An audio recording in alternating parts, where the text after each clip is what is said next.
welcome to the Fit Postpartum Mom Podcast. I'm Jena, and I have a question for you. Have you ever felt like your body is a million miles away from where it used to be? Or if you've been stuck in that mindset of, will I ever feel like myself again? Well, today's episode is going to light a fire in you. I'm so excited to introduce to you Natalie, a mom of three, who not only found her way back to strength after having babies, but also did something absolutely wild. She ran the Grand Canyon. Yep, you heard that right. Natalie is amazing. She set a goal, made a plan, and ended up accomplishing more than she ever imagined.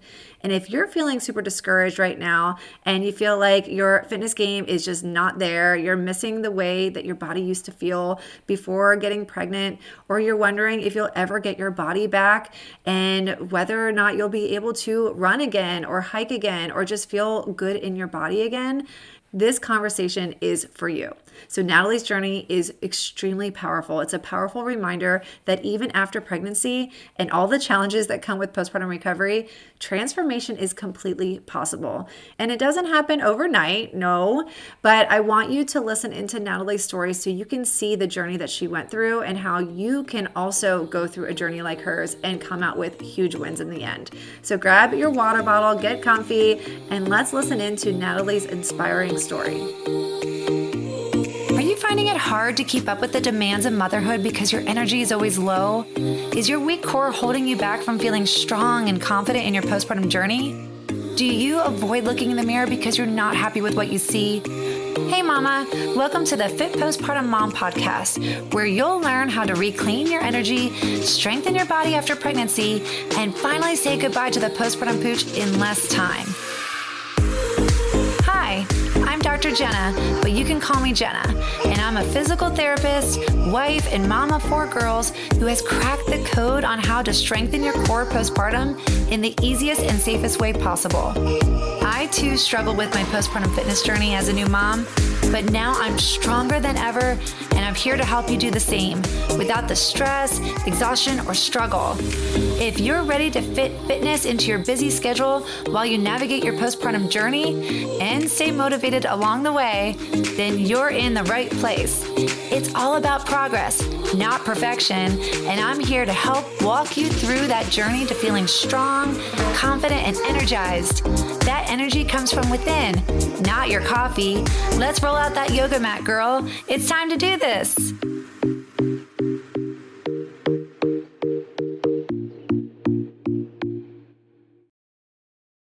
Hey mama, I want to invite you into my free 2-day postpartum core Kickstarter bootcamp on January 7th and 8th.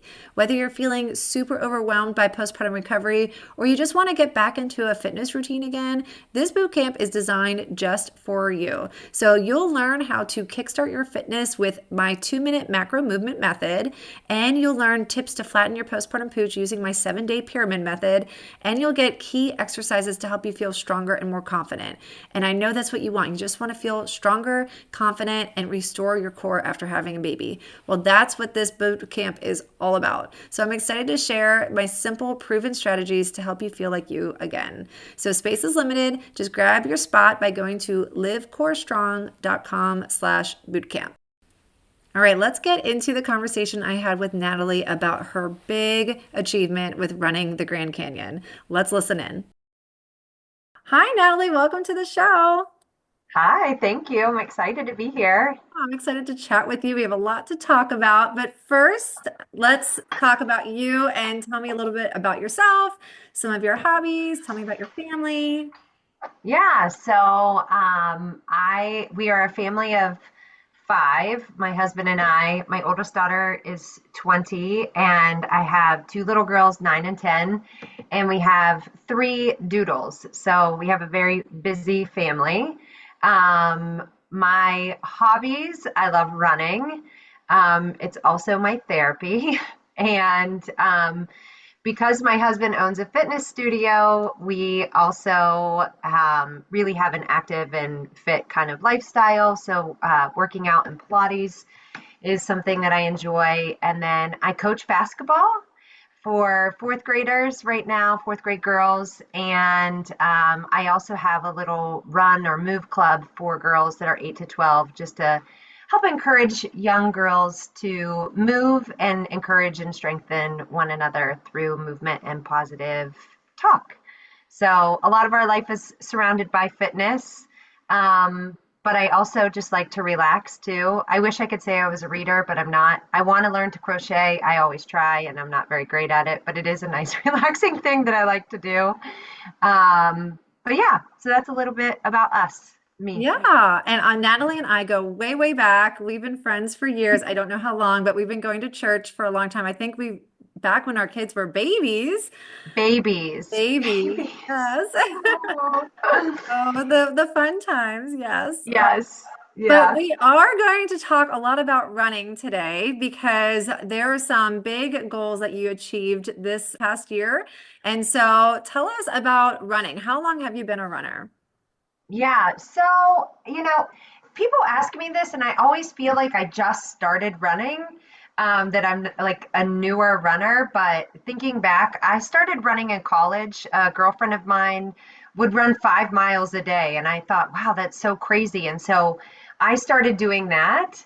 Not 5 miles, but I would run a couple of miles here and there, mostly on the treadmill. And then, over the years, I've kind of peaked and valleyed with it. But I've been pretty consistent since college. I ran my first half marathon with my mom in my late 20s and have run several half marathons and a few marathons and a couple ultra marathons Oh, since then. wow. So, That's yeah. wonderful. That's good. How long, remind us all how long a half marathon is.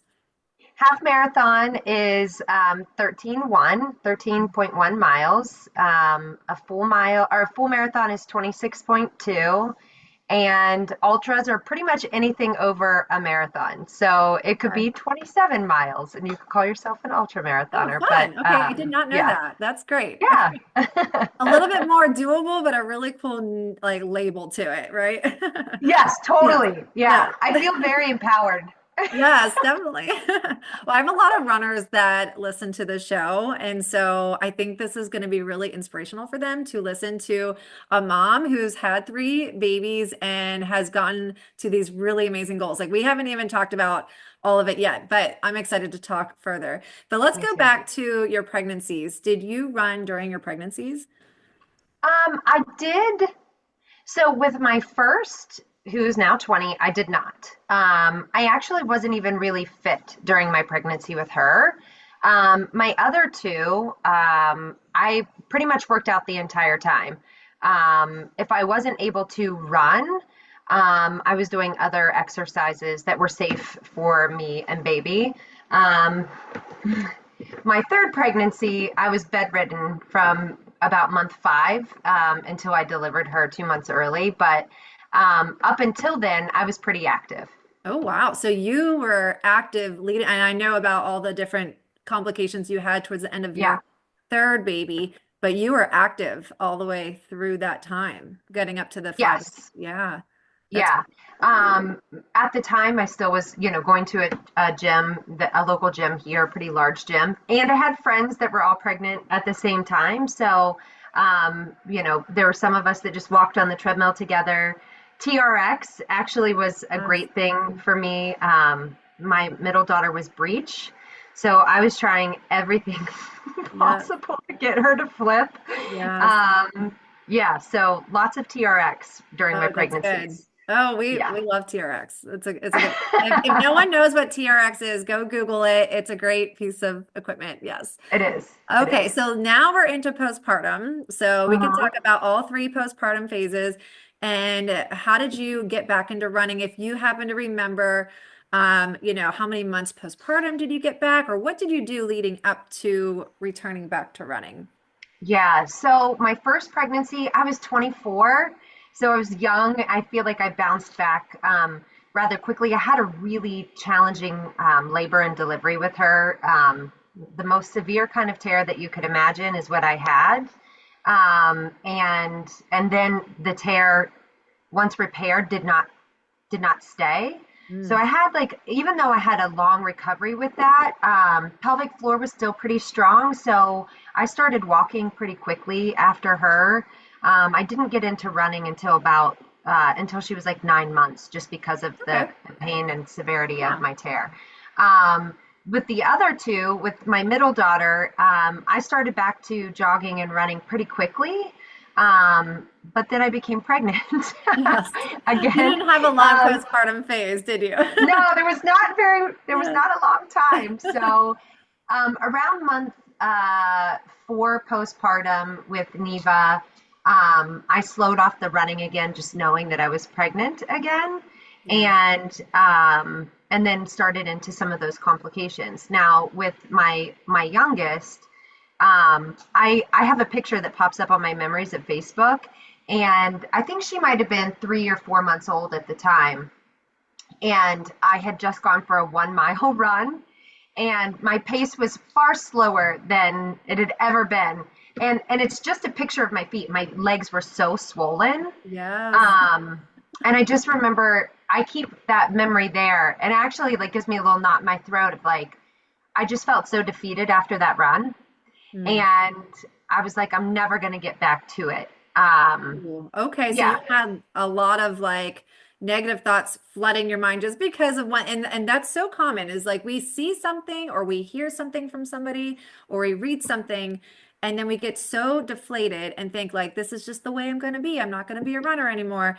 But you yeah, passed that. So, yeah. yeah. It took me So, some time. It took me yeah. some time, but I slowly just got back into it, and set a goal, really is Well, what. I love how you said it took time. And that is key for everyone who's listening. It's just we have so much time. We're still young, okay? We're all Yeah. young, even though we might not feel young, but there's still time and so much can change in a year, and if even in 2 years, you can still achieve the goals of becoming a runner again, even though right now you feel like my legs are swelling, I have all this pain, I have this extra pooch, and it's like, how am I going to be able to run with this floppy pooch all over the place? It's like we can get back. Just it does Yeah. take time. It takes a lot of time too, and I was not very I didn't give myself much grace initially. And a word of caution, because I have my pregnancies back to back, and because of the challenges with my third, um, getting back into it was difficult, not just because of all of that, but then I also had a bladder prolapse. Okay. So I had to go through what I call vag PT, but women's health, pelvic Yes. floor physical therapy, call it whatever you want. I called it vag PT, but that was really crucial for my healing and my recovery to be able to run. And then I also really spent a lot of time doing Pilates on a reformer to really build up my pelvic floor. So I didn't have to have surgery. I didn't have to do anything invasive. I took care of the healing by, going through physical therapy and doing really deep core training. Yeah, wow, that's so good. And that's yeah, big advocate for that. Even though we didn't work together, but that is Yes.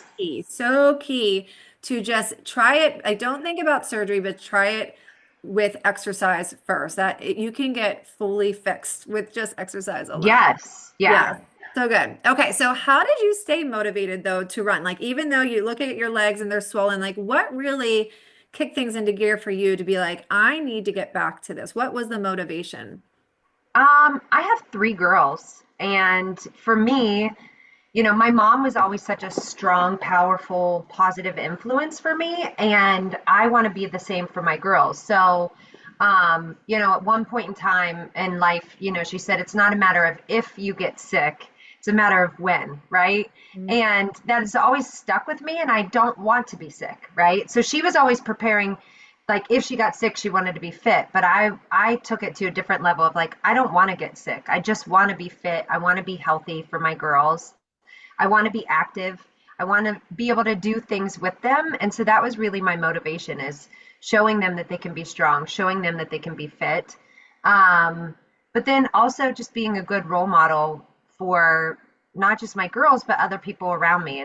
It's not easy to do running. It's not easy to keep a consistent fit lifestyle. And, with me having a job and being an entrepreneur and having 3 children and they're in different phases of life, I I wanted to be a good role model, but then also for me, it's therapy.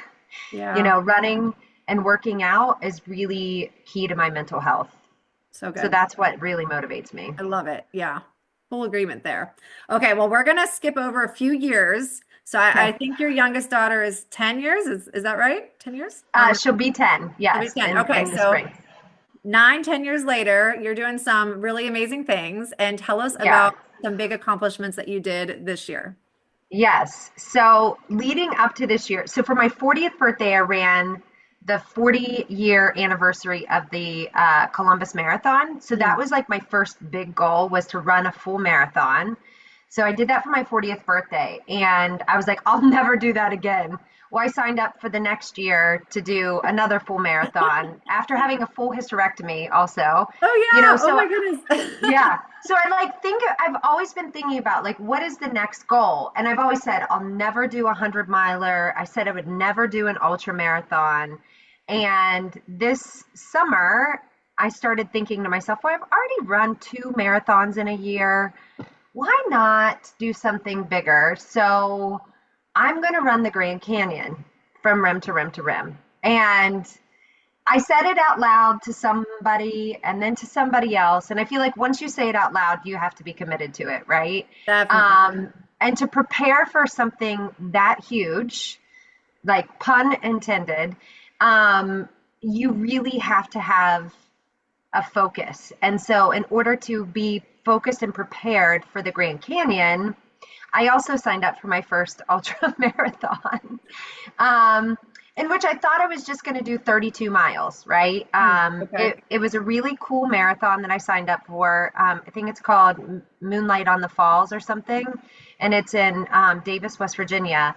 And you could do like a I think a 10K, a half marathon, a full marathon, or you could do as much as you wanted, right? Yeah. So how far could you get past a marathon? And so I thought I'll use this as my training for the Grand Canyon. So that run was in August. I had planned to run the Grand Canyon in October. And on my way there, I'd been preparing.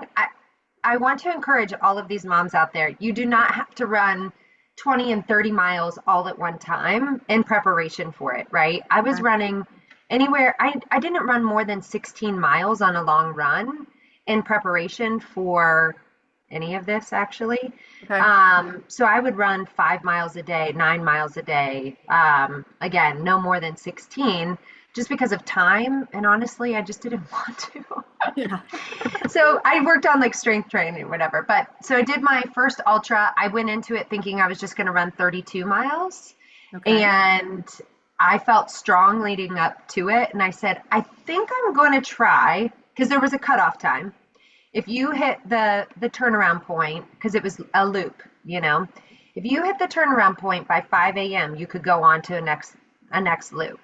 And or by 7 a.m. or 6 a.m., something like that. I hit it an hour earlier than I was supposed to. Wow. Wow. And after mile 13, I knew I was going to go more than 32 because I felt super strong.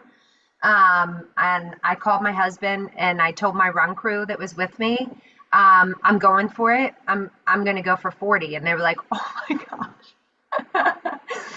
They're like, okay, Wow. So off I did. So I did 40 miles, 40.15 miles, to finish out that ultra then led me to do the Grand Canyon, which ended up being 46.75 miles, of Oh, total run time. Yeah. Or amazing. movement time, I guess you could Oh, say. that's Yeah. phenomenal. I can't believe it. But that prepared you for something so big. But like it's amazing that you achieved that humongous goal and beyond, but it's preparing you for something really big. So God Yeah. had this all mapped out for you. And so tell us what Yeah. after that. So with the Grand Canyon, I'm just going to do this on my own. I believe that I can do this on my own. People were so frightened that I was going to be going into the Grand Canyon all on my own.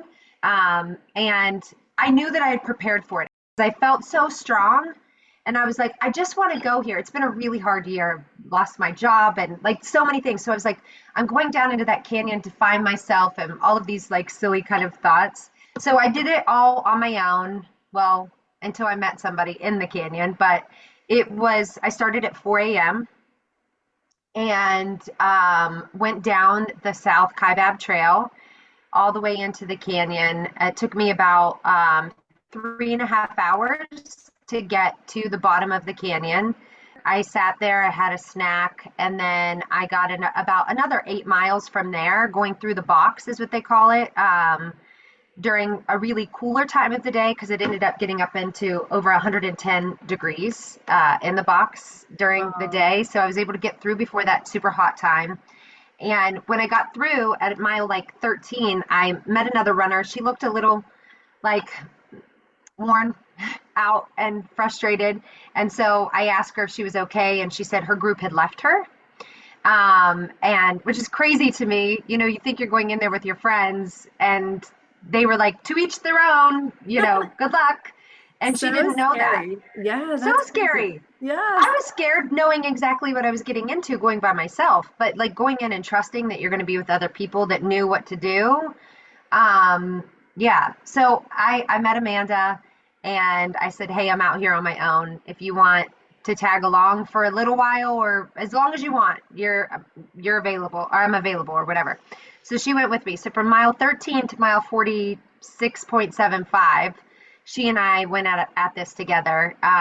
We ran as much as we possibly could.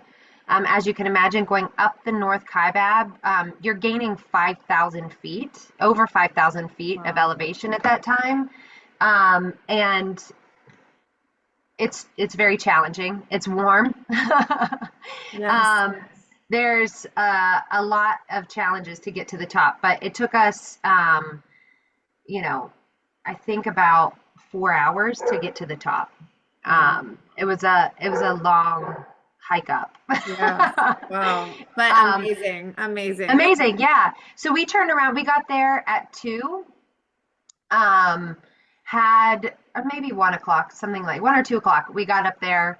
We had a piece of pizza, dried out our socks, and turned around and ran back down in through the canyon. So from 2 until well, I guess it took us 6.5 hours to get from the North Kaibab trailhead back to Phantom Ranch, which is down in the bottom of the canyon. We got down to Phantom Ranch around 9:40, Okay. and that's about like I think 10 miles to do that.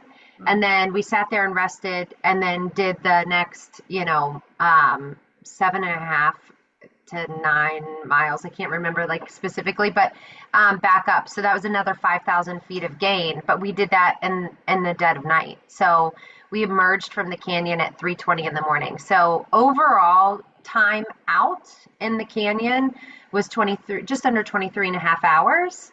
Move time was probably about 19 hours. Okay. So, yeah, totally Quite crazy. remarkable. Yeah.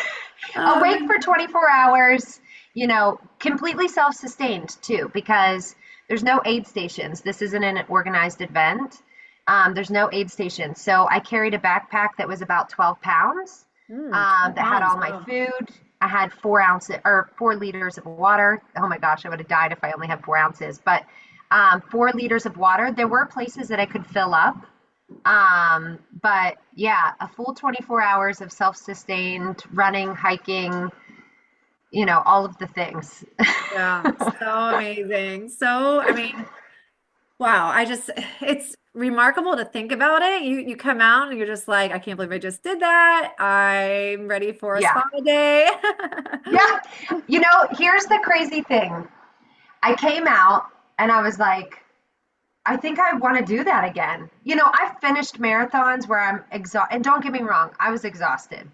But there's just something about being in the presence of such beautiful creation, right? Like your mind cannot even fathom. If anybody's ever been to the Grand Canyon and just stood on the rim and you look already looking out there, you're like, wow, this was created by God and it's so vast, it's so huge. But then to go down in it and Yeah. just imagine all of the things that are in there, and it just was like it just fueled me in a way that I can't really describe. So amazing. So great. Well, I want to know what's next for you. What are your next goals? What do you want to achieve next? Like what's next in store for you? Well, in the beginning, I said I would never do a 100 miler, and I'm still not. It's, but I am going to do a 70 miler this summer. Um, I have never done a trail run. I mean, obviously, the Grand Canyon is a trail, um, but this one is like a real trail run. Um, it will be something I've not ever experienced before, so I'm going to have to do different shoes. I'm still going to do all, obviously, I love to run on the road. It's probably not the safest thing. I know you've seen me on the side Uh-huh. of the road before. I love to just like strap on my shoes and go. Um, so preparing for this is going to be a little bit different because it is a trail run. And It's 70 miles. And yeah, I'm gonna do it. I'll need like a little bit of a run crew. So that's in June. That's my next big goal that I have out there. I'm gonna run a full marathon. I don't know. Maybe I'll just run a half marathon in May with my daughter. Yeah. And For my birthday, which is December 31st. I last year I ran a marathon because I had promised myself I'd run 2 marathons. So like just through the night I ran a marathon, the 30th into the 31st. And this year I've decided because it's my 45th birthday and I've been accomplishing 40 plus miles that I'm going to run 45 miles for my birthday on the 30th. So, Yay, that's yeah. awesome. Oh, that's so good. Oh, yeah, you've accomplished so much in such a short amount of time. And you put your mind to it. You're a very determined, focused, driven woman. And so, that you can't just say, like, I'm gonna go do it and then sit on your butt and not train for it. Like you put a lot of effort and training into it for sure. Yeah. But Yeah.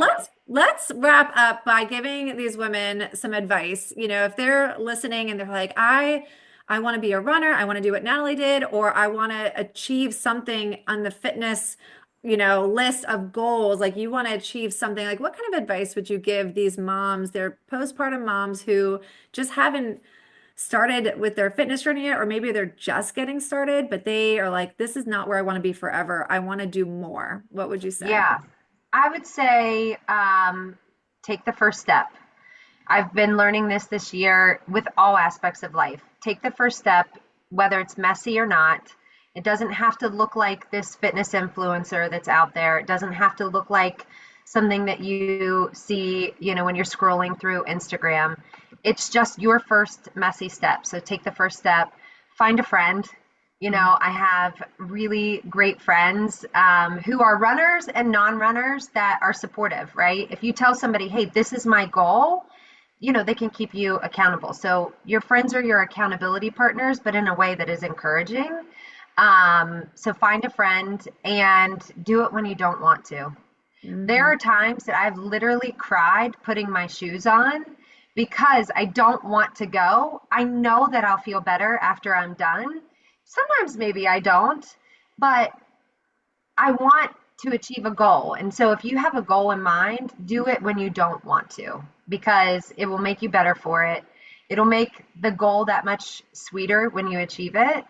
Um, and don't just have like a narrow focus. For me, running is important, right? And I know that I have to run a lot of miles if I want to run an ultra, but I can't also run those miles if I'm not diversifying the other things that I'm doing. So I, have incorporated strength training and core training into it. So don't just be so pigeonholed into one very specific thing.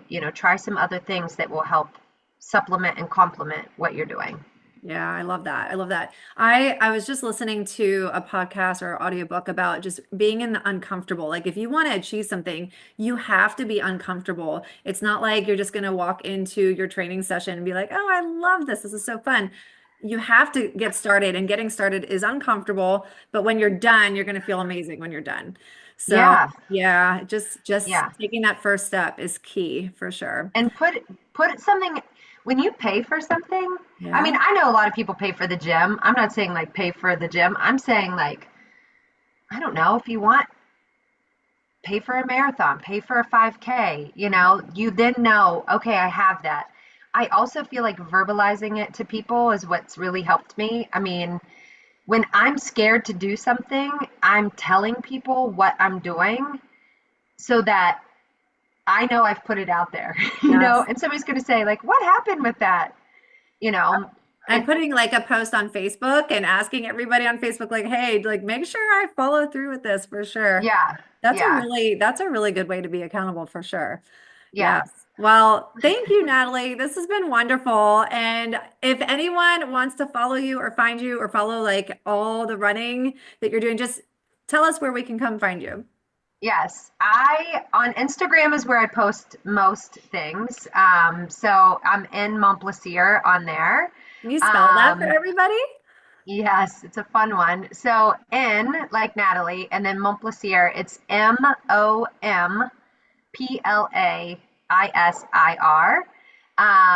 And you can find me on Facebook as well. It's Natalie Montplaisir. So again, Natalie Montplaisir.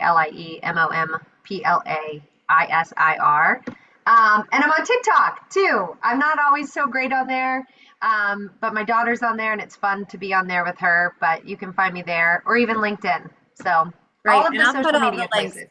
Yeah, I'll put all the links in the details below. But Awesome. this has been great. Everybody go follow Natalie and see all the amazing Thanks. runs that she's doing. Get some inspiration from her. And thank you for being here. Thank you. Wow, listening to Natalie's story inspired me so much, and I hope it did for you as well. She asked the question, what is my next goal? Well, what is your next goal? Okay, so don't just stop where you're at. Don't set these small goals, set some big goals. I like calling these big, audacious goals. What is a big goal that you have for yourself in the next 5 years? Again, you're not going to accomplish these big marathons within the first year of having a baby, but maybe in 5 years, you could achieve something like that. So set some goals for yourself after listening to this. I know that you feel so much more inspired, and let's see what comes out of it. Are you going to sign up for a 5K? What is your next thing that you're going to do to get back to the way that you used to be before having a baby? I'm excited for you as we enter into this new year. I know you're going to have some big goals that you're going to achieve in 2025, and just take this time right now to map out your game plan. What are you going to do to achieve your goals in 2025? Is it starting with my postpartum core Kickstarter bootcamp that's happening January 7th? Well, I hope so. Don't forget to sign up and save your spot by going to livecorestrong.com/bootcamp. And remember to always live core strong. Hey mama, I hope you enjoyed today's episode. If so, would you take 30 seconds and leave a 5-star review on Apple Podcasts? It would bring me so much joy. Simply scroll down to the stars and click write a review. Your review will help more women discover our podcast. Let's grow this fit mom movement together. And if you want your friends to come alongside you on this postpartum fitness journey, invite them to our free Facebook group where you can get motivated together. Community is key to success, and that's what I want for you. So join ours by going to the link in the show notes, and before you know it, the baby weight will be falling off as quickly as those stinky diapers. I can't wait to see you on the next episode of the Fit Postpartum Mom Podcast.